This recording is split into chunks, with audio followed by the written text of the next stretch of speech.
SG Consultancy Services. Study MBBS in Russia, Philippines, Uzbekistan. Actually దేవుడు చాలా బ్యూటిఫుల్గా design చేశాడు మన పళ్ళని. ఎంత బాగా డిజైన్ చేశాడంటే అవి ప్రాపర్ అలైన్మెంట్లో ఉండి ప్రాపర్గా పై పళ్ళు కింద పళ్ళు కరెక్ట్గా కూర్చున్నప్పుడే మన ఓవరాల్ ఫేస్ కానీ మన జా కానీ కరెక్ట్గా పనిచేస్తుంది అనమాట. ఓకేనా? ఈ పళ్ళు అన్నది మన జాస్ లోపల ఉన్నాయి. పైన జా ఒకటి ఉంటుంది, కింద జా ఒకటి ఉంటుంది. పైన జా వచ్చేసి అది మూవ్ అవ్వదు, కింద జా వచ్చేసి మూవ్ అవుతూ ఉంటుంది. ఎలా మూవ్ అవుతుంది? జస్ట్ లైక్ మన చేతికి జాయింట్స్ ఉన్నట్టు మన జాక్ కూడా జాయింట్ ఉంటుంది అనమాట. ఇట్స్ లైక్ డబుల్ జాయింట్ అనమాట. ఇటు ఇటు రెండు సైమల్టేనియస్గా పనిచేస్తేనే మనకి ప్రాపర్ మూవ్మెంట్ అన్నది జరుగుతుంది. మనకి దేవుడు డిజైన్ చేసింది ఎట్లాగా? ప్రాపర్ అలైన్మెంట్ తోటి ప్రాపర్గా అక్లూడ్ అయితేనే కరెక్ట్గా పనిచేస్తుంది. ఒకటి ముందుకి ఒకటి వెనక్కి లేకపోతే సందులుండి అలా ఉన్నప్పుడు ఏమవుతుంది అంటే ఇంప్రాపర్ కాంటాక్ట్ అవుతుంది అనమాట. పళ్ళకి మధ్యలో కరెక్ట్ కాంటాక్ట్ నడవదు. కరెక్ట్ కాంటాక్ట్ అవ్వనప్పుడు ఏమవుతుంది? దానివల్ల స్ట్రెస్ డెవలప్ అవుతుంది. ఓకే, ఎక్కడ స్ట్రెస్ డెవలప్ అవుతుంది? మజిల్స్లో స్ట్రెస్ డెవలప్ అవుతుంది. ఈ మజిల్స్లో స్ట్రెస్ ఎప్పుడైతే డెవలప్ అవుతుందో అది మన జాయింట్ని ఎఫెక్ట్ చేస్తుంది. ఫైనల్ గా ఎవరికి తెలియదు అది, ఆ విషయం అసలు ఎవరికి ఐడియానే లేదు అసలు. నేను ఇదే ఫస్ట్ టైం వింటున్నా. ఎగ్జాక్ట్లీ. సో ఏంటి అంటే ఎప్పుడైతే ఈ రాంగ్ కాంటాక్ట్ జరుగుతుందో ఆ రాంగ్ కాంటాక్ట్ రాంగ్ సిగ్నల్స్ ని పాస్ చేస్తుంది మజిల్స్ లోకి. ఆ మజిల్స్ ఏమనుకుంటుంది అంటే ఓకే నాకు సిగ్నల్ వచ్చింది కాంట్రాక్ట్ అవ్వాలి అని చెప్పేసి అనేసి it starts contracting without any initiation అనమాట. రాంగ్ కాంటాక్ట్ ఉండడం వల్ల, నోట్లో రాంగ్ కాంటాక్ట్స్ ఉండడం వల్ల అది కాంట్రాక్ట్ అవ్వడం స్టార్ట్ చేస్తుంది. అంటే మన రెస్టింగ్ ఫేజ్లో కూడా కాంట్రాక్ట్ అయిపోతుంది. మన రెస్టింగ్ ఫేజ్లో మజిల్స్ రెస్టింగ్లోనే ఉండాలి. రెస్టింగ్ ఫేజ్లో కూడా కాంట్రాక్ట్ అయ్యింది అని అంటే ఏమవుతుంది? ఎక్సెస్ స్ట్రెయిన్ అవుతుంది. ఎక్సెస్ స్ట్రెయిన్ అయినప్పుడు మనకి ఇక మజిల్స్ పెయిన్ స్టార్ట్ అవుతుంది, మన జాయింట్ పెయిన్ స్టార్ట్ అవుతుంది. బాగా ఎక్కువకే పెయిన్ రావడానికి ఇది ఆల్మోస్ట్ హెడేక్ కి కూడా రీజన్ అవుతుందా? yes. సో మనకి ఫేషియల్ పెయిన్ స్టార్ట్ అవుతుంది, పెయిన్ ఇయర్ ముందు స్టార్ట్ అవుతుంది, జా పెయిన్ స్టార్ట్ అవుతుంది, నెక్ పెయిన్స్ కూడా స్టార్ట్ అవుతాయి అన్నమాట. ఓకే, సో ఈ ప్రాపర్ కాంటాక్ట్ అన్నది very important. And proper contact లేని దాన్ని we call it as malocclusion. So correction of the malocclusion is a very important aspect in dentistry. పళ్ళు ఎందుకు ఇంపార్టెంట్ అనేది మీకు ఇప్పటికీ అర్థమై ఉంటుంది. ఇన్ని ఇష్యూస్ వస్తే ఒక్క పళ్ళ వల్ల అనేది ట్రూగా ఇప్పటివరకు ఎవరికి తెలియదు. సో ఇప్పుడు అంటే ఒక రకంగా ఎవరైనా సరే వెంటనే ఇమీడియట్ గా ఒకవేళ పళ్ళు కరెక్ట్ ఆర్డర్లో లేకపోతే వాళ్ళు ఆర్డర్లో పెట్టుకోవడమే కరెక్ట్ అని అంటారు. ఓకే, మీకు కరెక్ట్ ఆర్డర్లో లేనప్పుడు ఓన్లీ జస్ట్ ఈ ఇష్యూసే రావు. ఇంకా ఏం జరుగుతుందంటే ఈ ఎక్సెస్ స్ట్రెస్ వల్ల, ఈ మజిల్స్లో ఎక్సెస్ కాంట్రాక్షన్ వల్ల ఎక్కువ ఫోర్స్ దేని మీద పడుతుంది? మళ్ళీ పళ్ళ మీదే పడుతుంది. పళ్ళ మీద పడి అవి కొట్టుకొని అరిగిపోవడం స్టార్ట్ అవుతుంది. ఎప్పుడైతే అవి అరిగిపోతాయో మనకి సెన్సిటివిటీ ఇష్యూస్ వస్తాయి. మనం తినలేము, మనకు కావాల్సింది మనం సరిగ్గా తినలేము కదా. డెఫినెట్లీ.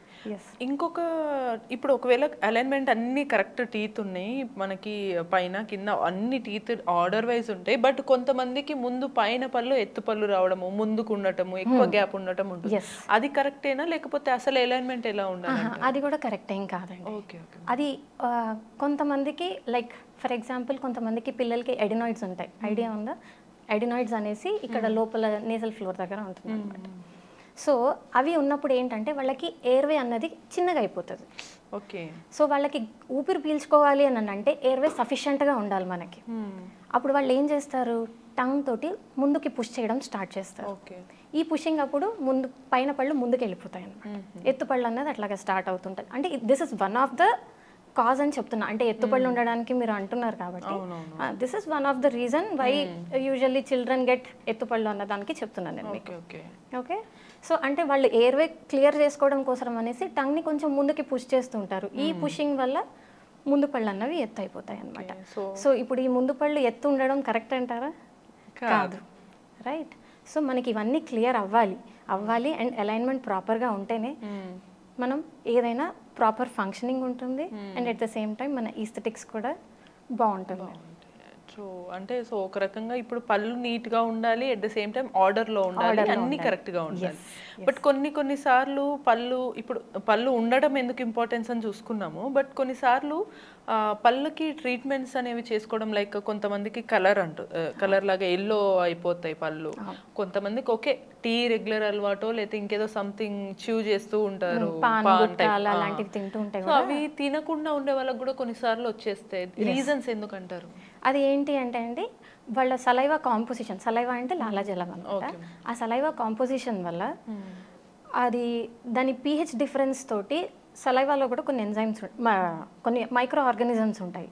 ఈ మైక్రో ఆర్గానిజమ్స్ కొన్ని టాక్సిన్స్ని రిలీజ్ చేస్తాయి అండ్ అవి డిపాజిట్స్ లాగా టీత్ మీద ఫామ్ అవుతాయి అనమాట. దాంతో మనకి ఏం కాదు, జస్ట్ రెగ్యులర్ క్లీనింగ్ చేసుకుంటే సరిపోతుంది మనకి. ఈ క్లీనింగ్ విషయంలో ఇంకొక అందరికి ఒక మిస్కన్సెప్షన్ ఉంది ఏంటంటే మేడం, అది క్లీన్ చేసుకున్న తర్వాత పైన మనకున్న స్మూత్ టెక్స్చర్ కానీ ఆ స్మూత్నెస్ అంతా పోతుంది, అది మంచిది కాదు మనకి టీత్ కి అని చెప్పేసి అంటూ ఉంటారు అనమాట. అది కరెక్టేనా? నిజం అంటే స్మూత్ టెక్స్చర్ అని కాదు, కానీ మనం క్లీన్ చేసిన తర్వాత లైట్ రఫ్ ఫీలింగ్ అన్నది తెలుస్తుంది మనకి. అది that is very common and very normal. మీరు ఒక 2 days బ్రషింగ్ తర్వాత మీకు అది నార్మల్ అయిపోతుంది. సో దాని గురించి మీరు వరీ అవ్వాల్సింది ఏం లేదు. And at the same time ఈ క్లీనింగ్ అన్నది చేస్తే పైన ఎనామిల్ లేయర్ అన్నది అరిగిపోతుంది అన్నది ఈజ్ అ మిత్. ఓకే, మేము క్లీనింగ్ చేసేటప్పుడు మేము మామూలుగా ఉన్న ఎనామిల్ ఏమి రబ్ చేయము, అంటే like we don't clean it or do it on that. ఏంటి అంటే గార పట్టేసి ఉంటుంది, డిపాజిట్స్ ఉంటాయి పళ్ళ పైన, ఆ డిపాజిట్స్ ని మాత్రమే క్లియర్ ఆఫ్ చేస్తాం మేము. ఓకే ఓకే, అదే జస్ట్ స్ట్రాంగ్ ఫ్లష్ కొట్టినట్టు దాన్ని మాత్రం తీస్తారు, కానీ టీత్ మీద రఫ్ స్కార్ కైండ్ చేయము, అట్లా ఏం ఉండదు, అలాగేం ఉండదు. ఈ ఎప్పుడైతే మనం ఏదైతే క్లీన్ చేసేస్తామో, ఈ డిపాజిట్స్ అన్ని క్లియర్ చేస్తామో, అప్పుడు కొంచెం స్లైట్ రఫ్నెస్ అన్నది that is very common. 2 days brushing తర్వాత అది నార్మల్ అయిపోతుంది మనకి. సో ఇంకొన్నిసార్లు టీత్ ఇష్యూస్లలో టీత్ వల్లనే కొన్నిసార్లు మౌత్ అంతా కూడా ఎక్కువగా ఎప్పుడు స్మెల్లీగా ఉండటానికి రీజన్ కూడా టీత్ హైజీన్గా లేకపోవడమా, లేకపోతే ఎందుకు? ఒకటి టీత్ హైజీన్గా లేకపోవడము, ఇంకొకటి మన సిస్టమిక్ హెల్త్ కూడా చూసుకోవాలన్నమాట.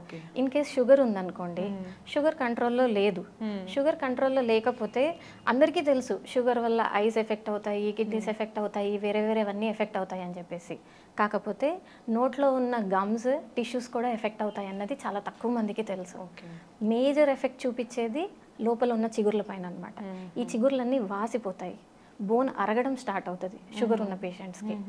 అప్పుడు ఏం జరుగుతుంది, ఈ చిగుర్లు వాసినప్పుడు బ్యాక్టీరియా అన్నది ఇంకా ఎక్కువ అందులో డిపాజిట్ అయిపోతుంది, సో ఇంకా స్మెల్ ఎక్కువ వస్తుంది.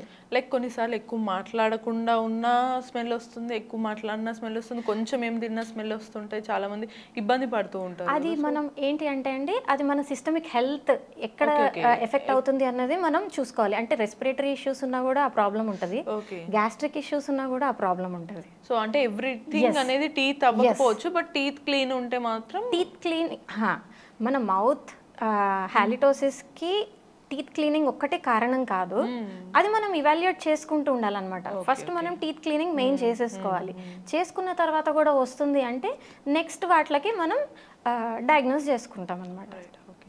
కొన్నిసార్లు నిద్రలో కూడా పళ్ళు కొరుక్కోవడం ఇట్లా చేస్తూ ఉంటారు అంటారు కదా మేడం, అది కూడా అసలు అది గుడ్ సైనే అంటారు? అది గుడ్ సైన్ అయితే కాదండి. యూజువలీ ఈ నిద్రలో కొరుక్కోవడము, అసలు పళ్ళు కొరుక్కోవడం అన్నదాన్ని బ్రక్సిజం అని అంటాం అనమాట. ఓకే, ఈ బ్రక్సిజం అన్నది మీకు మార్నింగ్ పూట ఉంటుంది, నైట్ పూట ఉంటుంది. ఓకే, మార్నింగ్ పూట యూజువల్గా ఎట్లా అంటే బాగా వర్క్ స్ట్రెస్ ఎక్కువ ఉన్న వాళ్ళకి, లేకపోతే కోపం ఉంటుంది చూసారా, బాగా యాంగర్ ఇష్యూస్ ఉంటాయి కొంతమందికి, అట్లాంటి వాళ్ళల్లో ఎక్కువ కనిపిస్తూ ఉంటుంది అనమాట.